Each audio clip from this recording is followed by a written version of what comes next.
Welcome back to the deep dive. We get some interesting stuff sent to us for these deep dives, and this time is no exception. Oh, yeah. What have we got? Well, a listener sent in some excerpts from Allan Kardec's The Spirits book. I know that one. Classic Spiritism. Lots to unpack there. That's what I thought, so we're going to take a deep dive into it, specifically Part 4, Chapter 2. Okay, and what's the focus there? It's called The Nature of Future Joys and Sorrows. Questions 965 to 982, to be exact. Ah, getting into the afterlife, huh? Big topic, lots of different ideas out there. Exactly. And since you've got some expertise in this area, I figured, who better to break it all down? Happy to help. Where should we start? I think most people, when they think about the afterlife, they picture, well, Yeah, the classic stuff. like harps, clouds, maybe some fire and brimstone for the not-so-good folks. Right. Pretty standard imagery. But right away, in questions 965 and 966, the spirits kind of throw a wrench in that, don't they? Totally. They're saying, hold on, it's not about physical stuff at all. So, no pearly gates or winged angels. Not quite. They're talking about something much deeper, something more vivid even. Okay, I'm intrigued. More vivid than this. How's that work? Because in the afterlife, the soul's free from the body, no more physical limitations. So it's all about the soul then, the state of being. Exactly. The kind of happiness the spirits describe, it goes way beyond, material things or sensory experiences. I see. So if it's not about physical pleasures or, punishments, what does happiness consist of for these good spirits? Question 967 seems to get at that. Yeah, it breaks it down. The spirits point to knowledge, love, and the absence of those. Oh, I see. Those negative passions we tend to struggle with here. Right, like jealousy, envy, hatred, all that stuff. Makes sense. Yeah. So it's about achieving inner peace and genuine connection. Stuff that can be tough to find here. Absolutely. And there's this other interesting idea they bring up about happiness being proportional to progress. Proportional to progress. What does that even mean? Sounds almost like a cosmic grading system. Well, not in the sense of like punishment or reward, but more like natural consequences. Okay, I'm following. So the more we evolve morally and intellectually here, the more happiness we can experience in the afterlife. Precisely. So if you dedicate your life to, let's say, acts of kindness, helping others, that lead to a more profound happiness than a life of, greed or selfishness. Wow, that's a pretty powerful concept, isn't it? Makes you really think about how you live your life. It really does, doesn't it? And this all plays into another misconception about the afterlife, that whole eternal contemplation thing.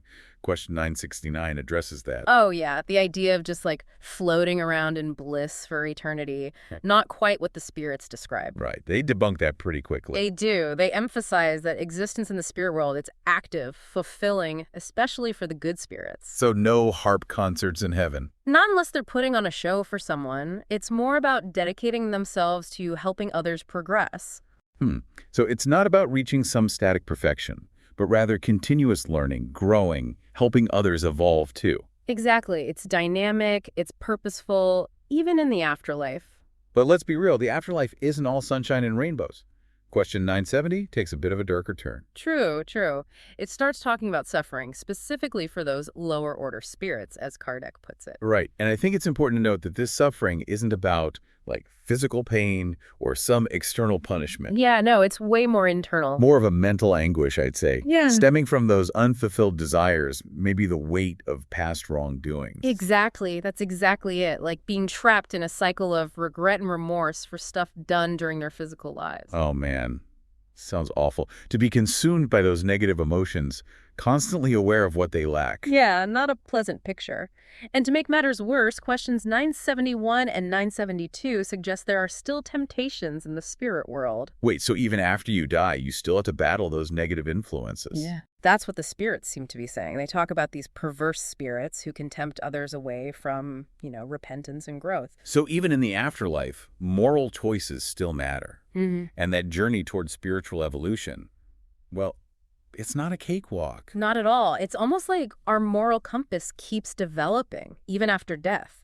And every choice we make, it influences our spiritual progress. This really challenges the idea that death is some escape from our problems, doesn't it? For sure. It's more like we carry our baggage with us, good and bad.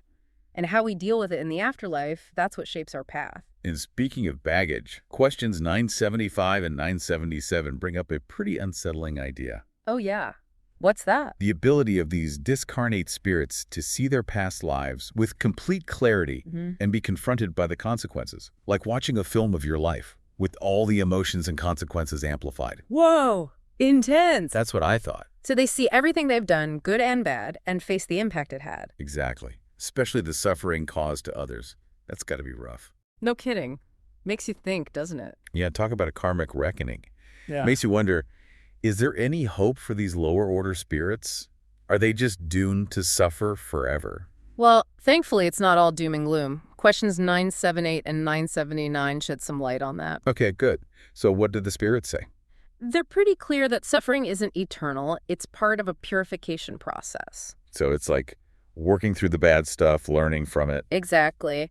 They suggest that atonement happens through new corporeal existences, meaning... Hold on.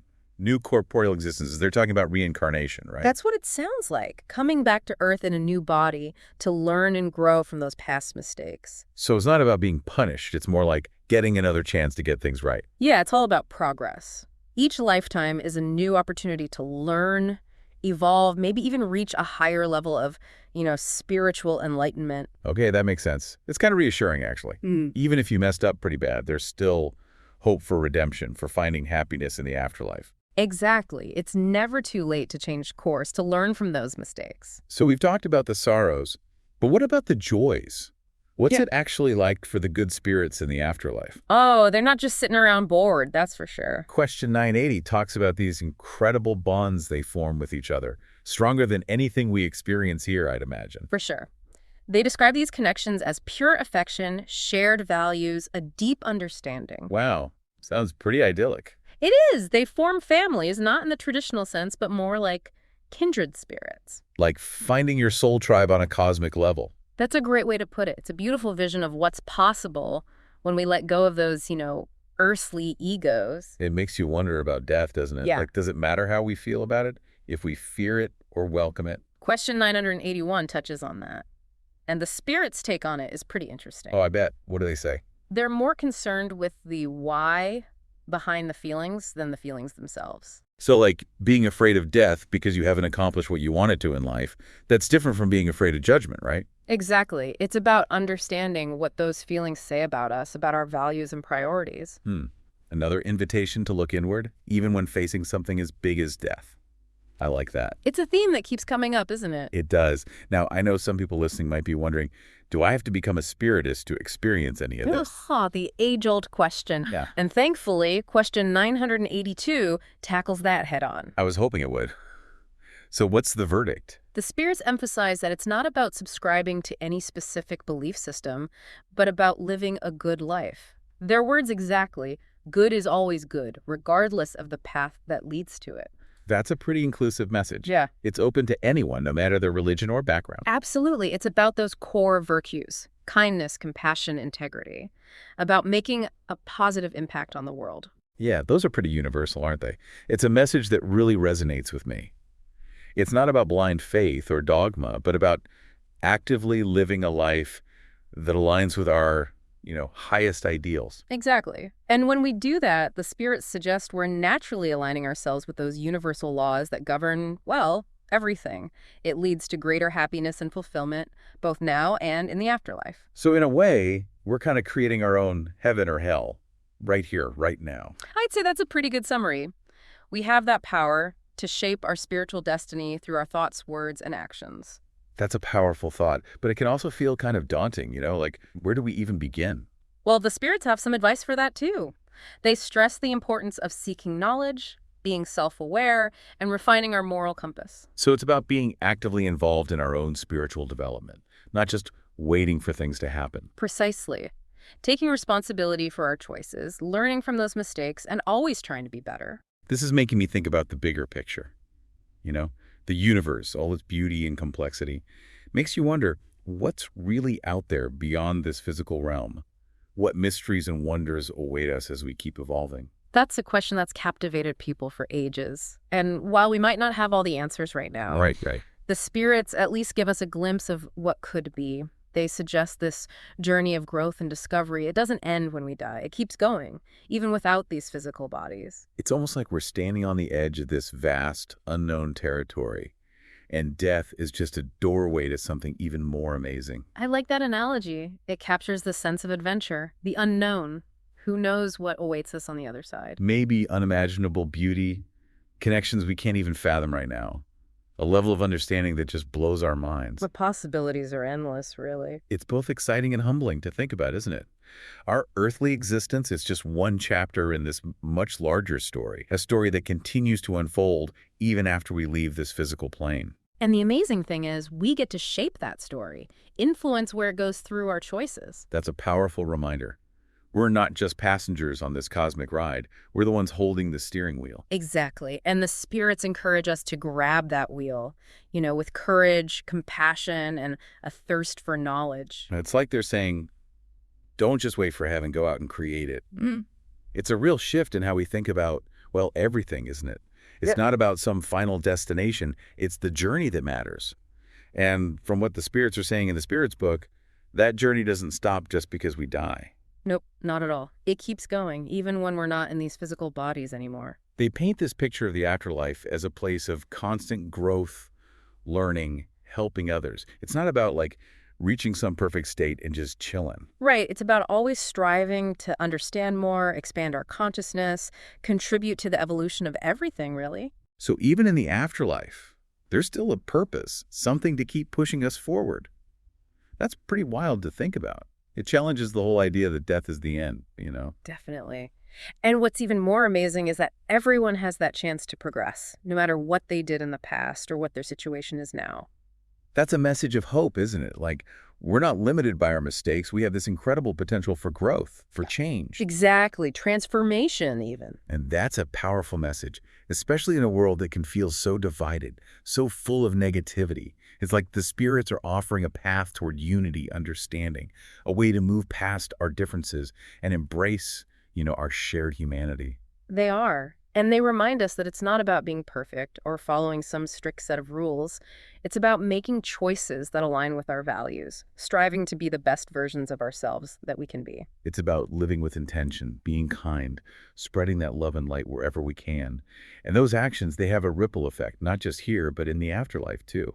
For sure, every act of kindness, every effort to learn and understand more, every step toward being more compassionate and loving, it all contributes to the bigger picture. Like we're all weaving this incredible tapestry together. That's a beautiful way to put it. This deep dive into Allan Kardec's The Spirits book has given us a lot to think about, and I want to thank you, dear listener, for sending in this topic. Yeah, it's been a fascinating exploration. We've covered the joys and sorrows of the afterlife, the consequences of our actions, the importance of living a good life, and the idea that death isn't the end, but a transition. A new chapter in the soul's journey, as they say. Exactly. So to our listener, we leave you with this. What resonated with you most from our conversation? What questions came up? What insights did you gain?